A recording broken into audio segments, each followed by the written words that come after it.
ইয়ান young তো ভাইয়ের জন্য জীবন দিতে পারে, সেখানে গাড়ি আর কি। সে মেনে নিয়েছিল আর বলে, ভাই তুই একটু দাঁড়া, আমি গাড়িটাকে চকচকে করে নিয়ে আসছি। তার যেতেই সেখানে ইয়াও ইয়াও চলে আসে। সে সিঙ্গিউকে দেখে বলে, আচ্ছা এই আসলে হলো জি ফ্যামিলির ছোট নবাব। বাহ, এ কতটা স্মার্ট, যতটা শুনেছিলাম সে তো তার থেকে অনেক বেশি হ্যান্ডসাম। এরপরে সে সিঙ্গিউর কাছে যায় আর নিজের পরিচয় দিয়ে বলে, আমি হলাম ইউ ফ্যামিলির মেয়ে ইয়াও ইয়াও। আমি অনেক দিন ধরে তোমাকে অনেক পছন্দ করি আর আমি তোমার সাথে বন্ধুত্ব করতে চাই। সে একটু লজ্জা লজ্জা পাচ্ছিল আর সিঙ্গিউ তো তাকে দেখে অবাক হচ্ছিল। এরপরে সে বলে, ঠিক আছে, তবে আমাকে কিছু টাকা ধার দাও। ইয়াও ইয়াও এই কথা শুনে শক হয়ে যায়। তখন সিঙ্গিউ বলে, আমি বর্তমানে একটা নতুন বিজনেস স্টার্ট করেছি আর এই ব্যবসাতে আমি কিছু ইনভেস্টমেন্ট রেজ করছি। আর তুমি তো জানো আমি আসলে কে। আমি যে আমার পার্সোনাল কথা যাকে তাকে বলি না, শুধুমাত্র তাদেরই বলে থাকি যারা মন থেকে আমার নিজের লোক হয়ে থাকে। এমনটা বলার পরে সে যখন চলে যাচ্ছিল, ইয়াও ইয়াও তাকে থামিয়ে বলে, আমি ইনভেস্ট করব। ভি চ্যাটে আমাকে অ্যাড করে নাও, আমি এখনই টাকা ট্রান্সফার করে দিচ্ছি। সে ছেলেটাকে ইমপ্রেস করার জন্য তার সমস্ত টাকা ট্রান্সফার করে দেয়, কিন্তু সিঙ্গিউর জন্য সেটা অনেক কম ছিল। সে বলে, মাত্র 30,000? আমাকে কি ভিখারি ভেবেছ? ইয়াও ইয়াও নার্ভাস হয়ে বলে, না না, এমন কোনো ব্যাপার না, আমি এখন টাকা জোগাড় করছি, আমার কাছে সমস্ত টাকা জোগাড় হয়ে গেলে আমি তোমাকে ট্রান্সফার করে দেবো। এরপরে ইয়ান ইয়াং গাড়ি নিয়ে এসে সিঙ্গিউকে ডাকতে থাকে। তো সিঙ্গিউ ইয়াও ইয়াওকে ইমপ্রেস করার জন্য বলে, যখন আমি তোমাকে প্রথমবার দেখেছিলাম, তোমাকে দেখার পরে তো আমার হার্টবিট বেড়ে গিয়েছিল, মন থেকে ভালো লেগে গিয়েছে তোমাকে। তার এই মিথ্যা মিথ্যা রোমান্টিক কথাগুলো শুনে আমাদের ইয়াও ইয়াও তো অনেক লজ্জা পাচ্ছিল। এরপরে সে চলে যেতেই সে তার মমকে কল করে বলে, মম, জি ফ্যামিলির ছোট ছেলে তার সাথে একটা ব্যবসায় ইনভেস্ট করার জন্য আমাকে বলছে, চলো আমরা অনেক টাকা ইনভেস্ট করে দেই যাতে ফিউচারে আমাদের ইউ ফ্যামিলিও টপে পৌঁছাতে পারে। কিন্তু মম বলে, আমাদের ঘরেতে এখন টাকার সমস্যা চলছে আর তুমি তো জানো আমাদের অবস্থা কতটা খারাপ চলছে, বিজনেস কতটা খারাপ চলছে, আর তুমি এখানে ইনভেস্টের কথা বলছো। তখন ইয়াও ইয়াও বলে, আমাদের কাছে একটা ফ্ল্যাট আছে তাই না, ওই ফ্ল্যাটটা তো আরামসে 1 কোটি টাকায় বিক্রি হয়ে যাবে। মম, এমন সুযোগ বারবার কিন্তু পাওয়া যাবে না। ইয়াও ইয়াওকে তো সিঙ্গিউ পুরোই বোকা বানিয়ে দিয়েছিল। এরপরে ইয়াও ইয়াওয়ের মা ইয়াও ইয়াওয়ের কথায় ফ্ল্যাট বিক্রি করে ইনভেস্ট করতে রাজি হয়ে যায়। তারা ভেবেছিল সিঙ্গিউ হয়তো তাদের অনেক ধনী ব্যক্তি বানিয়ে দেবে আর তাদের ইউ ফ্যামিলি আবার একবার অনেক ধনী ফ্যামিলি হয়ে যাবে। এরপরে দৃশ্য চেঞ্জ হয় আর লিয়াং কলেজ থেকে ঘরে আসে। অ্যাসিস্ট্যান্ট তাকে ফাইল দিয়ে বলে, সরি ম্যাম, আপনি এখনই কলেজ থেকে ফিরলেন আর আমি আপনাকে সঙ্গে সঙ্গে অফিসের কাজ ধরিয়ে দিলাম। তখন লিয়াং বলে, কোম্পানি সামলানো রিসার্চের থেকেও অনেক ভালো। তো অ্যাসিস্ট্যান্ট তার তারিফ করতে করতে বলে, যখন থেকে বড় সাহেব কোম্পানি আপনাকে দিয়েছে তখন থেকে কোম্পানির সব কিছু খুব ভালো চলছে। আমাদের কোম্পানির এত দ্রুত উন্নতি আগে কখনোই হয়নি। আপনার মতো লিডার পাওয়া আমাদের তো ভাগ্যের বিষয়। এরপরে লিয়াং তাকে জিজ্ঞাসা করে, ইয়ান ইয়াং কোথায় আছে আর সে এখনও পর্যন্ত ফিরে আসেনি কেন, আর তাকে তো ফোন কল করেও পাওয়া যাচ্ছে না, তার গাড়ির লোকেশান চেক করো। এরপরে অ্যাসিস্ট্যান্ট তার লোকেশান চেক করে। তো সে একটু অবাক হয়ে লিয়াংকে বলে, ইয়ান ইয়াং স্যার তো জাওয়াংয়ে রয়েছে। এই কথা শোনার পরে তো লিয়াং একটু অবাক হয়ে যায়। অ্যাসিস্ট্যান্ট বলে, সেই জায়গাটা তো গ্রে বিজনেসে ইনভলভ রয়েছে, উপর থেকে দেখলে তো সেটা একটা টি হাউস মনে হয়, কিন্তু সেটা আসলে যে একটা ক্যাসিনো আর সেখানে তো অনেক বড় লেভেলের গ্যাম্বলিং হয়ে থাকে আর সেই জুয়াতে তো সবকিছুই ধরা যায়। তো সেই জুয়া খেলার জায়গায় মালিক কি করতে গিয়েছে? লিয়াং বুঝতে পেরেছিল ইয়ান ইয়াং সমস্যার মধ্যে আছে, তাই সে অ্যাসিস্ট্যান্টকে বলে, ইয়ান ইয়াং এর নামে যত প্রপার্টি রয়েছে আর যা কিছু বিক্রি করে তার থেকে টাকা পাওয়া যায় সেই সমস্ত ইয়ান ইয়াং এর জিনিস আমার নামে করে দাও। আমি যাচ্ছি, একটু পরে তুমিও আমার পিছু পিছু সেখানে চলে আসো। এরপরে সে তাড়াতাড়ি সেখান থেকে বেরিয়ে পড়ে। অন্যদিকে সিঙ্গিউ ইয়ান ইয়াংকে ক্যাসিনোতে নিয়ে এসেছিল আর তাকে জুয়া খেলার জন্য জোর করছিল। ইয়ান ইয়াং একটু সহজ সরল ছিল, তাই তো সে সিঙ্গিউর কথা মেনে নিয়েছিল। সে গেম খেলতে শুরু করে, সে খুব ভয় পাচ্ছিল আর খেলা করছিল। গেম শুরু হয়ে যায় আর ইয়ান ইয়াং কাঁপতে কাঁপতে তার কার্ডগুলো তুলে নেয় আর চোখ বন্ধ করে ধীরে ধীরে দেখতে থাকে। নাম্বার ঠিকঠাক আসেনি, সে উদাস হয়ে সিঙ্গিউকে বলতে থাকে, ভাই মনে হচ্ছে আমি হেরে গিয়েছি। মোটু বস তার কার্ড উঠিয়ে বলে, আরে ভাই ভুল হয়ে গেল, ছোট সাহেব তো আবার একবার হেরে গিয়েছে। সিঙ্গি বলে, দেখো আমরা যে স্পোর্টস কার্ডটা বন্ধক রেখেছি পুরো 1 মিলিয়ন, সেটা আমরা হেরে গিয়েছি। এই কথা শোনার পরে তো ইয়ান ইয়াং এর ঝটকা লাগে। সে বলতে থাকে, না এটা কখনোই সম্ভব না, আমরা এত তাড়াতাড়ি কিভাবে হারতে পারি, আমি তো আর খেলবই না। সে সেখান থেকে যেতে থাকে কিন্তু সিঙ্গিউ তাকে সেখান থেকে যেতে দেয় না। এরপরে সে বলে, তুমি যদি এখান থেকে এখনই চলে যাও তবে তুমি সত্যি সত্যিই হেরে যাবে। মনে আছে ড্যাড তোমার জন্য একটা ঘর কিনেছিল, সেই ঘরটাকেও এই ক্যাসিনোতে বন্ধক রাখা যেতে পারে। এমনটা বলার পরে সে ভাবতে থাকে, যদি তুমি খেলা বন্ধ করে দাও তো আমি কমিশন কিভাবে পাবো? তুমি 1 মিলিয়ন হারলেই আমি 2 লাখ কমিশন পাবো। ইয়ান ইয়াং বলে, এটা একটু বেশি হয়ে যাচ্ছে না? সিঙ্গু বলে, আমি তোমার ভাই আর ভাই কখনো তোমার সাথে ধোঁকা করতে পারে? এরপরে জ্যাং অ্যাকাউন্টেন্টকে ডেকে বলে, তাড়াতাড়ি কাগজপত্রগুলো ঠিকঠাক করে নাও। ইয়ান ইয়াং তাকে থামানোর অনেক চেষ্টা করে কিন্তু সিঙ্গিউ লোভে পড়ে তার কোনো কথাই শুনছিল না। এরপরে অ্যাকাউন্টেন্ট এসে তার নামের প্রপার্টিগুলো দেখতে থাকে। তখন তারা জানতে পারে ইয়ান ইয়াং এর নামে কোনো ভিলা নেই। সে বলে অনলাইনে দেখাচ্ছে সেই ভিলাটা ইয়ান ইয়াংয়ের নামে নয়। এই কথা শোনার পরে সিংইউ আর ইয়ান ইয়াং দুইজন অবাক হয়ে যায়। তারা বলে এমনটা কিভাবে হয়ে গেল? ইয়ান ইয়াং বলে আমি তো কিছুই জানি না। তখন সিংইউ বলে এর মানেটা কি, তুমি কিছুই জানো না। সে তো অনেক বিরক্ত হয়ে পড়ে, তার যে কমিশন কামানোর ইচ্ছাটা ছিল সেটা একদম সেই স্বপ্নটা ভেঙে যায়। তখন ইয়ান ইয়াংও বলে মনে হয় উপরওয়ালা আমাকে সিগন্যাল দিচ্ছে আমার আর এখানে খেলা করা উচিত নয়। সে যেতে থাকে কিন্তু সিংইউ তাকে আবার একবার থামিয়ে দেয়। তখন মোটু বস বলে কোনো ব্যাপার না জি ইয়ং, স্যার তোমাকে 5 মিলিয়নের লোন দিতে পারে। আমরা জি ফ্যামিলির রেপুটেশন জানি, তারা যে ধার নেওয়া টাকা সবসময় ফেরত দিয়ে দেয়, শুধুমাত্র একটা ডকুমেন্টে তোমার ফিঙ্গারপ্রিন্ট দরকার। মোটু বস ডকুমেন্টস তার সামনে রেখে দেয়। টাকার পরিমাণ দেখে ইয়ান ইয়াং শক হয়ে বলে 5 মিলিয়ন? যদি গ্র্যান্ডপা জানতে পারে তো সে আমাকে মেরে ফেলবে। না বাবা না, আমি এই বয়সে মরতে চাই না। সিংইউ বলে কিছুই হবে না, তুমি শুধুমাত্র লোনটা নাও। তুমি যে 1 মিলিয়ন হেরেছো, গ্র্যান্ডপা যদি জানতে পারে তখন তবুও তোমাকে মেরে ফেলবে। কিন্তু তুমি যদিও তোমার সমস্ত হারা টাকাগুলো জিতে নাও আর জেতা টাকা নিয়ে যেতে পারো, তবে গ্র্যান্ডপা তোমার তারিফ করবে, তোমাকে বলবে কত বুদ্ধিমান ছেলে তুমি। এরপরে বলে চলো ফিঙ্গারপ্রিন্টস দিয়ে দাও। এরপরে সে জোর করে তার হাত ধরে ফিঙ্গারপ্রিন্টস লাগিয়ে দেয়।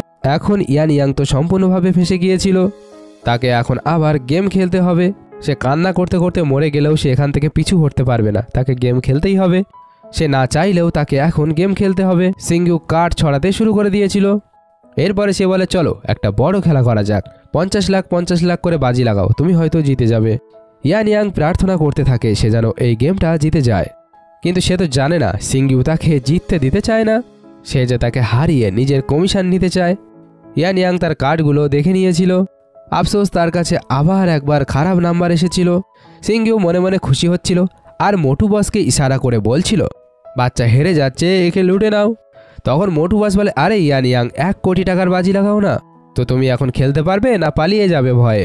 ইয়ান ইয়াং তো ভয়ে ঘামে ভিজে যাচ্ছিল এবং সে মনে মনে বলতে থাকে যদি না খেলি তো 50 লাখ টাকার লস হয়ে যাবে, যদি ফলো করি তবে তো আরও খারাপ কিছু হয়ে যেতে পারে, কি করব এখন কিছুই তো বুঝতে পারছি না। মোটু বস বলে শোনো ছোট মালিক, তুমি যদি ফলো না করো তবে এই সমস্ত টাকা আমার হয়ে যাবে। সবাই হাসতে থাকে আর সিংইউ তার ফায়দার জন্য তাকে সম্পূর্ণভাবে ফাঁসিয়ে দিয়েছিল। ইয়ান ইয়াং তো খুব চিন্তায় পড়ে গেছিল, আসলে সে কি করবে এখন। তখনই দরজা খোলে আর সবার চোখ পড়ে দরজার দিকে। আসলে সেখানে কে এসেছে? আরে এটা কি? এ তো লিয়াং, যে অনেক অ্যাটিটিউড দেখিয়ে সেখানে আসছিল। তাকে দেখার পরে মোটু বস বলে হাই স্কুলের বাচ্চা মেয়ে এখানে কি করছে? ইয়ান ইয়াং বলে আমার মনে হয় আমার গ্রেট গ্র্যান্ডমাকে আমি দেখে নিয়েছি। যখন লিয়াং কাছে আসে তখন সে ভয়ে ভয়ে বলে এ তো সত্যি সত্যি গ্রেট গ্র্যান্ডমা। আর এখানেই এই পর্বটা শেষ হয়ে যায়। লিয়াং খুব রেগে তার কাছে আসে আর টেবিলে থাপ্পড় মেরে বলে ইয়ান ইয়াং এখন ভালো লাগছে জুয়া খেলে? এই কথা শোনার পরে ইয়ান ইয়াং বলে এবার তো আমি শেষ, সে তো আমার পুরো নাম ধরে রাখছে। এরপরে সে লিয়াংকে তেল লাগাতে শুরু করে। আমি যদি তোমাকে না দেখি তো আমার মন খুব খারাপ হয়ে যায়, তোমাকে না দেখলে আমি কিভাবে খুশি হতে পারি? লিয়াং বলে মিষ্টি মিষ্টি কথা বলে কোনো কিছুই হবে না, ঘরে ফিরে চল তারপরে দেখছি তোকে। ইয়ান ইয়াং সেখান থেকে চুপচাপ যেতে থাকে। তখন সিংইউ বলে আরে ছোট ভাই কি করছিস তুই? গ্র্যান্ডপা তো এখানে নেই আর তুই এই পাগল মেয়েটার কথা কেন শুনছিস? তখন ইয়ান ইয়াং চিৎকার করে বলে চুপ কর তুই, লিয়াংয়ের সাথে ভদ্রভাবে কথা বল। এই কথা শুনে সিংইউ বলে এর মানে কি? তুই ওই বাইরের মেয়েটার জন্য নিজের ভাইয়ের সাথে ঝগড়া করছিস? তখন মোটু বস বলে এই যে ছোট মেয়ে, গেম স্টার্ট হয়ে গিয়েছে আর নিয়ম অনুযায়ী এখান থেকে এখন কেউই যেতে পারবে না। ইয়ান ইয়াং তবুও সেখান থেকে যেতে থাকে, তো মোটু বসের লোকজন তাকে সেখানেই থামিয়ে দেয়। তারা এখন ওখান থেকে তাদের অত সহজে যেতে দেবে না। ইয়ান ইয়াং তো খুব চিন্তায় পড়ে যায় আর বলতে থাকে আমি কোনো বেড লাগাচ্ছি না আর আমি খেলা করতেও চাই না, এই 50 লাখ তোমরা রেখে দাও, আমি কিছুই চাই না, আমি যাচ্ছি এখান থেকে। এরপরে সে সেখান থেকে যেতে থাকে। লিয়াং ভাবছিল তাদের একটু মজা না দেখিয়ে সেখান থেকে যাবে না। এরপরে সে বলে দাঁড়াও আমি ওর জায়গায় খেলবো। এই কথা শোনার পরে তো ইয়ান ইয়াং পুরোই অবাক। তার তো মোটু বসের হারার চিন্তা হচ্ছিল, কারণ সে জানতো লিয়াংয়ের জন্য কোনো কাজেই মুশকিল না। সে বলতে থাকে না গ্র্যান্ডমা, তারা এই হারটা সহ্য করতে পারবে না। লিয়াংও অনেক জেদি ছিল, সে খেলায় বসে পড়ে। সে তো মোটু বসের সামনে এসে খেলার জন্য বসে পড়ে। মোটু বসের অ্যাসিস্ট্যান্ট এসে লিয়াংয়ের স্টাইল দেখে মোটু বসকে বলতে থাকে এর ছোট্ট মেয়েটার মধ্যে দেখো অনেক স্ট্রং ভাইব রয়েছে, এত বছর ধরে আমি এমন কোনো স্ট্রং মেয়েকে দেখিনি, তোমার ওর সাথে খেলাটা ঠিক হবে না। তো মোটু বসের তো সেই বিষয়টা ইগোতে লেগেছিল, একটা হাই স্কুলের মেয়ের কাছে সে কিভাবে ভয় পেতে পারে। তাই সে অ্যাসিস্ট্যান্টকে বলে কি ফালতু কথা বলছো, সে তো শুধুমাত্র একটা স্কুলের স্টুডেন্ট, সে আর কি করতে পারে। এরপরে মোটু বস লিয়াংকে বলে এই যে বাচ্চা মেয়ে, তুমি খেলতে চাও কি না? লিয়াং তার কার্ডগুলো তুলে নিয়েছিল।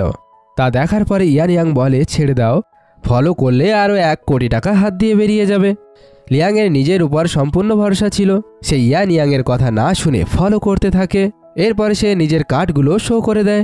লিয়াংয়ের কনফিডেন্ট দেখে ইয়ান ইয়াং ভাবে গ্র্যান্ডমায়ের কনফিডেন্ট তো হাই লেভেলে আছে, হয়তো সে সত্যি সত্যি আমার জন্য জিতে নেবে।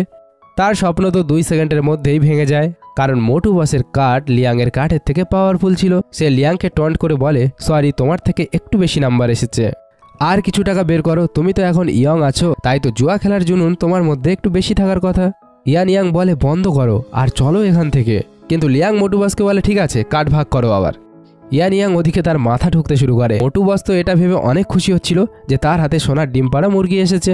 ইয়ান ইয়াং লিয়াংকে বলছিল তুমি যদি এইভাবে খেলতে থাকো তো তুমি তোমার সমস্ত টাকা হেরে যাবে। তো লিয়াং বলে আমি তোমার হেরে যাওয়া সমস্ত টাকা জিতেই এখান থেকে যাব। লিয়াং কার্ড দেখার পরে বলে মনে হচ্ছে এইবার কার্ড ঠিকঠাক এসেছে। মোটু বসও নিজের কার্ড দেখার পরে একটু একটু হাসছিল। আর এইসব বিষয় দেখে ওদিকে সিংঘিউ তার নখ কামড়াতে থাকে। মনে হয় এই বোকা মেয়েটা কার্ড খেলতে একটুও জানে না, তবুও সে নিজের হার মেনে নিতে রাজি না। পাক্কা আজকের এ সব কিছুই হেরে যাবে। মোটু বস বলে আমার কার্ড ভালো এসেছে আর তোমার কার্ডও ভালো এসেছে, যদি এমনটা হয়ে থাকে তো চলো টাকার পরিমাণ বাড়ানো যাক, চলো 20 লাখ টাকা বাড়িয়ে দেওয়া যাক। তুমি কি টাকা বাড়াতে চাও কিনা বলো। ইয়ান ইয়াং তাকে বেড লাগাতে মানা করছিল, কিন্তু লিয়াং তার সমস্ত টাকা লাগিয়ে দেয়। ইয়ান ইয়াং অবাক হয়ে চিৎকার করে বলতে থাকে তুমি সমস্ত টাকা লাগিয়ে দিচ্ছ, কোন কার্ড নিয়ে তুমি এই সমস্ত টাকা লাগিয়ে দিচ্ছ।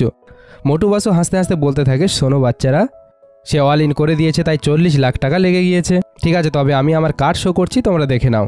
দেখো এখানে 3 কিং ট্রিপল কে রয়েছে, আমি কি হারতে পারি এখন? আমি হারবো তখনই যখন তোমাদের কাছে 3টে এ হবে তখনই। সে খুব হাসাহাসি করছিল, কারণ সে ভাবছিল লিয়াংয়ের কাছে 3টে এ কখনোই থাকতে পারে না। সে ট্রিপল কিংয়ের সাথে জিতে গিয়েছে। ইয়ান ইয়াংও কান্না করতে থাকে। তখন লিয়াং বলে তুমি কিভাবে জানলে যে আমার কাছে 3টে এ নেই? এমনটা বলার পরে সে তার কার্ড দেখিয়ে দেয়। তার কাছে তো সত্যি সত্যি 3টে এ ছিল। তারা তো জিতে গিয়েছিল, আর ইয়ান ইয়াং খুশিতে নাচতে শুরু করে দিয়েছিল। সে বলছিল আমরা জিতে গিয়েছি, আমরা শুধুমাত্র হেরে যাওয়া 20 লাখ নয়, আরও 20 লাখ এক্সট্রা জিতে গিয়েছি। সঙ্গীয়র কমিশন তো এখন কেটে গিয়েছে। লিয়াং মোটু বসকে বলে আমি সমস্ত টাকা ক্যাশে নেব। মোটু বস এখন মজবুরিতে ছিল, সে যখন হেরে গিয়েছে তাকে তো এখন টাকা দিতেই হবে। ইয়ান ইয়াং আর লিয়াং টাকা ব্যাগে ভরে নিয়ে সেখান থেকে যেতে থাকে।